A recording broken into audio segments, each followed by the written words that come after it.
ஆன்மீக சொந்தங்கள் அனைவருக்கும் இனிய வணக்கங்கள். இன்றைக்கி நம்ம பார்க்கக்கூடிய ஆன்மீக பதிவு மாசி மாதம் 4ஆம் தேதி நாளை பிப்ரவரி 16/2/2025 ஞாயிற்றுக்கிழமை தாலி சரடு மாற்றிக்கொள்ளக்கூடிய ஒரு அற்புதமான உன்னதமான நாள் அப்படிங்கிறது தான் இன்றைக்கி நம்ம பதிவாக கொண்டு வந்திருக்கோம். ஏன் இந்த மாசி மாதம் இந்த நாளில் சுமங்கலி பெண்கள் தாலி சரடு மாற்றிக்கொள்வதனால அவர்களுக்கு கிடைக்கக்கூடிய மிகவும் சிறப்பான பலன்கள் என்ன, இந்த பூஜையை எப்படி மேற்கொள்வது, எந்த நேரத்தில் மேற்கொள்வது, 100% தாலி சரடை இந்த முறையில் மாற்றிக்கொள்வது தான் மிகவும் 100% சிறப்பான விஷயம் அப்படிங்கிறதையும், இந்த தாலி சரடை மாற்றிக்கொண்ட பிறகு இந்த பூஜையின் போது இந்த மந்திரத்தை சொல்வதனால கிடைக்கக்கூடிய மிகவும் சிறப்பான பலன்கள் என்னென்ன அப்படிங்கிறதையும் முழு பதிவாக இந்த பதிவில் நம்ம கொண்டு வந்திருக்கோம். நம்ம சேனலுக்கு இப்போ தான் நீங்கள் முதல்ல வர்றதா இருந்தால் நம்முடைய சேனலை மறந்துடாமல் சப்ஸ்கிரைப் பண்ணுங்கள். உங்களுடைய உற்றார் உறவினர்களுக்கு நண்பர்களுக்கு இந்த வீடியோவை ஷேர் பண்ணுங்கள். மறந்துடாமல் லைக் பண்ணுங்கள். வாங்க வீடியோக்குள்ளே போகலாம். அனைவருக்கும் வணக்கம். இந்த தாலி சரடு மாற்றிக்கொள்ளக்கூடிய மிகவும் ஒரு சிறப்பான மாதம் அப்படின்னு இந்த மாசி மாதத்தை நம்ம சொல்கிறதுக்கு காரணம், மாசி தாலி சரடு பாசிப்படியும் அப்படிங்கிற பெரியோர்கள் வார்த்தைக்கு தகுந்தால் போலவே இந்த மாதம் ஒரு அற்புதமான மாதம். உதாரணமாக சொல்லணும்னா, நம்ம தண்ணீர் பயன்படுத்தக்கூடிய இடத்துல பாசிப்படியும், அந்த பாசி படிந்த இடத்தை நம்ம சுத்தம் செய்தாலும் சிறிதளவு பாசி படிந்து கொண்டே இருக்கும், தொடர்ந்து பாசி படிந்து கொண்டே தான் இருக்கும். அப்படி நம்ம எத்தனை முறை சுத்தம் செய்தாலும் அந்த பாசி படிந்த இடம் தொடர்ந்து பாசி படிந்து கொண்டே இருக்கும். அது அந்த இடத்துல தொடர்ந்து விடாது பாசி படியும் என்பதற்கு உதாரணம் போலவே இந்த மாசி மாதத்தில் மாற்றக்கூடிய தாலி சரடு நீண்ட காலத்திற்கு நிலைத்திருக்கும் அப்படின்னு முன்னோர்களாலும் சான்றோர்களாலும் பெரியோர்களாலும் சொல்லப்பட்டிருக்கு. அதற்காகத்தான் இந்த மாசி மாதத்தில் தாலி சரடு மாற்றுவது மிகவும் சிறப்பு அப்படின்னு நம்ம சொல்கிறோம். அது மட்டும் இல்லாமல் ஏன் குறிப்பிட்டு இந்த பிப்ரவரி 16ஆம் தேதி மாற்றணும் அப்படின்னு சொல்வதற்கு காரணம், மாசி மாதம் மிகவும் சிறப்பு அப்படின்னு நம்ம இப்போ சொன்னோம். அந்த மாசி மாதத்தில் முதலில் வரக்கூடிய இந்த சங்கடகர சதுர்த்தி அன்னைக்கு இந்த தாலி சரடை மாற்றிக்கொள்வதனால கண்டிப்பாக அது இன்னும் சிறப்பு அப்படிங்கிறதுக்காகத்தான் இந்த மாசி 4ஆம் தேதி பிப்ரவரி 16ஆம் தேதி இந்த தாலி சரடை மாற்றிக்கொள்ள நம்ம சொல்கிறோம். இப்போ இதிலிருந்து மாசி மாதம் 4ஆம் தேதி பிப்ரவரி 16 ஏன் இந்த தாலி சரடை நம்ம மாற்றிக்கொள்ள சொன்னோம் அப்படிங்கிறது இப்போ உங்களுக்கு தெளிவாக புரிஞ்சிருக்கும்.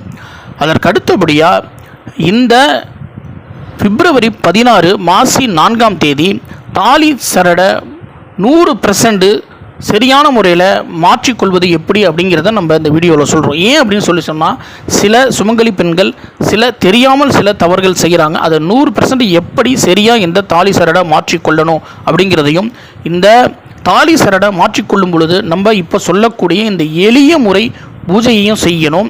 அப்போ நம்ம இந்த பூஜையை செய்யும் பொழுது அது இன்னும் மிகச்சிறந்த பலனையும் பல விதத்தில் நன்மைகளையும் தேடி கொடுக்கும் அப்படிங்கிறதுக்காக இந்த எளிய முறை பூஜையை நம்ம இப்போ சொல்கிறோம்.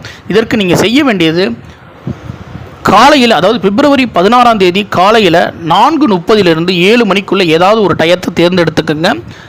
இந்த பூஜையை செய்யக்கூடிய திருமணமான சுமங்கலி பெண் காலையில் சுத்தபத்தமாக குளிக்கணும். குளிக்கும் பொழுது முகம், உள்ளங்கை, உள்ளங்காலில் மஞ்சள் தேய்த்து குளிக்க வேண்டும்.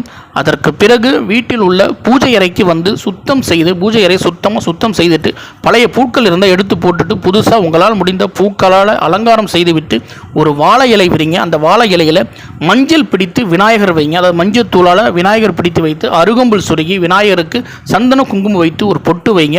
வீட்டில் குத்து விளக்கு, காமாட்சி விளக்கு இருக்கும், அதை ஏற்றது தவறில்லை, ஏற்றலாம். அதன் கூடவே இந்த தாலி சரடு மாற்றுவதற்காக, பூஜை செய்வதற்காக ஒரு குலதெய்வத்தை நினைத்து ஒரு மண் அகல் விளக்கு தனியாக வைக்கணும்.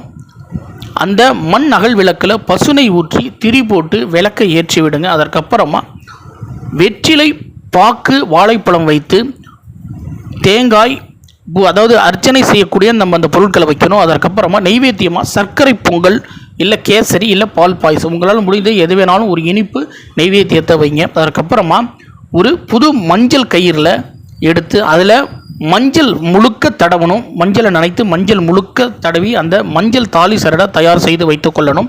பச்சரிசி மஞ்சள் தூள் கலந்த அச்சதை தயார் செய்து வைத்து கொள்ளணும். ஒரு 5 ரூபாய் நாணயத்தை வைத்து கொள்ளுங்க.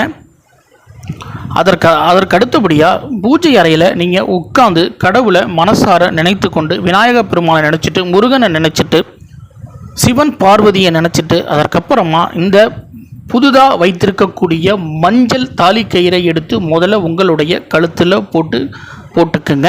அதற்கு அடுத்தபடியாக ஏன்னா கழுத்தில் ஏற்கனவே கட்டியிருக்கக்கூடிய தாலி கயிற்றை சில பேர் அவுத்துட்டு அதற்கப்புறம் கழுத்தில் கயிறை போடுறாங்க. அது மாதிரி செய்யக்கூடாது.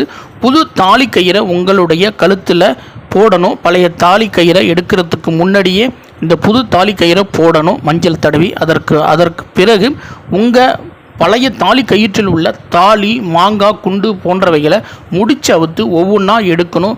எக்காரணத்தை கொண்டும் கத்திரிக்கோள் வைத்து கட் பண்ணக்கூடாது. எல்லாரும் செய்யக்கூடிய தவறு முடிச்சு சில விதத்தில் டைட்டாகிடும். ஏன்னா தண்ணீர் பட்டு அதனால் சில பேர் கத்திரிக்கோளோ இல்லை பிளேடோ வச்சு அதை கட் பண்ணுவாங்க. அதுபோல் செய்யக்கூடாது. மிகவும் தவறு, முற்றிலும் தவறு. அது பலனை கொடுக்காது. அதனால் முடிந்தவரை சிறிது நேரமானாலும் அந்த முடிச்ச மெதுவாக கழட்டி ஒவ்வொன்றா அந்த பொருட்களை எடுத்து புது தாலி கயிறில் அதை கோர்த்துட்டு 3 முடிச்சு, அதாவது முதல் முடிச்சு போடும் பொழுது உங்களுடைய கணவனையும் குல தெய்வத்தையும் மகாலட்சுமி நினச்சி முதல் முடிச்சும், 2வது முடிச்சு உங்களுடைய குடும்பத்தார் உற்றார் உறவினர்களை நினச்சி, மூன்றாவது முடிச்சு உங்களுடைய முன்னோர்களை நினச்சி இந்த 3 முடிச்சையும் போட்டு இந்த முடிச்சு போடும் பொழுது வலது பக்கம் இல்லாமல் இடது பக்கம் வருவது போல் இந்த 3 முடிச்சையும் போட்டு கடவுளை நினைத்து கொள்ளுங்க. உங்கள் குலதெய்வத்தை நினைத்து கொள்ளுங்க. உங்கள் மகாலட்சுமியை நினைத்து கொள்ளுங்க. உங்கள் கணவனுடைய ஆயுளை நீடிச்சு கொடுக்கணும்னு மனசார வேண்டிக்கிங்க. இப்படி செய்துட்டு ஏந்திரிச்சு அந்த மாங்கல்யத்தில் சந்தன குங்குமம் வைத்து மனதார நான் இப்போ சொல்லக்கூடிய இந்த விஷயத்தை மனதார வேண்டிக் கொள்ளுங்க. அதற்கு முன்னாடி இந்த வேண்டுதல் வைப்பதற்கு முன்னாடி 16 முறை இந்த மந்திரத்தை சொல்லுங்க. ஓம் சர்வ மங்கள மாங்கல்யே சிவே சர்வார்த்த சாதையே சரண்யே திரம்ப தேகௌரி நாராயணி நமோஸ்துதே அப்படிங்கிற இந்த மந்திரத்தை 16 முறை இந்த மந்திரத்தை சொல்லுங்க. உங்களால் முடிந்தால் கையில் பூ இருந்தால் 16 முறை ஒவ்வொரு முறையும் சொல்லும்போது 16 முறை அந்த பூவை போட்டு அர்ச்சனை செய்வது மிகவும் சிறப்பு. முடியாதவங்க மந்திரத்தை மட்டும் சொல்லுங்கள். இந்த மந்திரத்தை சொல்லி முடிச்சுட்டு உங்கள் மனதார வேண்டிக்கிங்க. இந்த நாளில் நான் தாலி கயிறு மாற்றியிருக்கேன். இன்றைய நாளிலிருந்து நானும் என் கணவரும் எந்த விதமான பிரச்சனைகள் இல்லாமல் நீண்ட ஆயுளோட எந்த விதமான உடல்நல குறைவு இல்லாமல் இந்த திருமண பந்தம் நீண்ட நாளுக்கு நீடித்திருக்கணும். என்னுடைய கணவனுக்கு எந்த விதமான உடல்நல குறைவு இல்லாமல் அவர் நீண்ட ஆயுளோடு இருக்கணும். என்னுடைய தாலி மாங்கல்யம் நீண்ட நாளுக்கு நிலைத்திருக்கணும். என் குடும்பத்தில் ஒற்றுமை நிலைத்திருக்கணும். என்னுடைய குழந்தைகளுடைய வாழ்க்கை நல்வாழ்க்கையாக இருக்கணும் அப்படின்னு மனதார நினைச்சுக்கிட்டு தன தானிய வீர வெற்றி விஜயம் அனைத்தும் என்னுடைய வாழ்க்கையில் நிறைந்திருக்கணும் அப்படின்னு மனசார தெய்வத்திட்ட வேண்டிக்கிட்டு ஒரு 5 ரூபாய் நாணயத்தை நான் அவங்க வைக்க சொன்னேன் பூஜை அறையில். அந்த 5 ரூபாய் நாணயத்தை எடுத்துக்கொண்டு போய் உங்கள் வீட்டில் சமையலுக்காக நீங்கள் ஒரு அரிசி பானை வச்சுருப்பீங்க. அந்த அரிசி ட்ரம்மை அதில் கொண்டு போய் அன்னபூரணியும் மகாலட்சுமி குலதெய்வத்தையும் நினச்சி அந்த 5 ரூபா நாணயத்தை அதில் வச்சுட்டு அங்கேருந்து பூஜை அறையில் தேங்காய் உடைத்து தீப தூபம் காமிச்சு மனசார தெய்வத்தை வேண்டிக்கிங்க. இந்த முடிச்சு, அதாவது இந்த தாலி கயிறை நீங்கள் உங்களுடைய தாலி இந்த மாங்காய் குண்டு எல்லாத்தையும் கோர்த்த பிறகு முடிந்தால் உங்களுடைய கணவன் கையால் அந்த முடிச்சை போட சொல்வது மிகவும் சிறப்பு. முடியாதவங்க நீங்களாகவே அந்த முடிச்சை போட்டுக்கலாம். ஆனால் அதற்கப்புறம் உங்களுடைய கணவன் இந்த பூஜை முறைகள்லாம் நீங்கள் முடிச்சுட்டு அதற்கப்புறம் உங்களுடைய கணவன் கைகளால் அவர் காலில் விழுந்து ஆசீர்வாதம் வாங்கணும். ஆசீர்வாதம் வாங்கும் பொழுது அந்த மஞ்சள் கலந்த அரிசி அச்சதையை அவர் போட்டு ஆசீர்வாதம் பண்ண சொல்லுங்கள். குங்குமத்தை எடுத்து உங்களுடைய நெற்றி வகுடு நெற்றி பகுதி மாங்கல்யத்தில் 3 இடத்துலையும் குங்குமத்தை வைக்க சொல்லுங்கள். உங்களுடைய வீட்டில் உள்ள மாமனார் மாமியார் பெரியோர்களிடமும் ஆசீர்வாதத்தை வாங்குங்க. உங்களுடைய கணவன் கையால் முடிந்த ஏதாவது ஒரு அன்பு காணிக்கையை கண்டிப்பாக அவரிடம் பெற்று வாங்கி கொள்ளுங்கள். முடிந்தவர்கள், வசதி வாய்ப்பு கட்டாயம் கிடையாது, வசதி வாய்ப்பு உள்ளவர்கள் உங்கள் கணவன் கையால் அன்று தங்கமோ இல்லை வெள்ளியோ வாங்கி சேர்த்து கொள்வது மிகவும் சிறப்பு. மறுபடியும் நான் சொல்கிறேன், இது வசதி உள்ளவங்க மட்டும்தான், மற்றபடி கட்டாயம் கிடையாது தங்கம் வெள்ளி வாங்குவது. இதை பார்த்து இந்த பூஜையை செய்வதனால கண்டிப்பாக இந்த மாசி தாலி சரடு பாசி படியும் அப்படிங்கிற வார்த்தைக்கு தகுந்தாற் போலவே உங்களுடைய மாங்கல்ய பலம் அதிக பலம் ஏற்பட்டு நீடித்து நீண்ட காலம் நிலைத்திருக்கும் அப்படின்னு சொல்லப்பட்டிருக்கு. இந்த பதிவு உங்களுக்கு மிகவும் முக்கிய உள்ள பதிவாகவும் பயனுள்ள பதிவாக இருக்கும். பார்த்து பயன்பெறுங்க. இந்த பதிவை உங்களுடைய நண்பர்களோடையும் உற்றார் உறவினர்களோடையும் பகிர்ந்து கொள்ளுங்க, அவங்களும் பார்த்து பயன்பெறட்டும். கண்டிப்பாக இந்த நாளை தவற விடாதீங்க. அடுத்த ஆன்மீக பதிவோட உங்களை அனைவரையும் நான் சந்திக்கிறேன். நம்முடைய சேனலை மறந்துடாமல் சப்ஸ்கிரைப் பண்ணி அருகில் உள்ள பெல் பட்டனை ப்ரெஸ் பண்ணி ஆல் அப்படிங்கிற ஆப்ஷனை செலக்ட் பண்ணிவிடுங்க. நன்றி, வணக்கம்.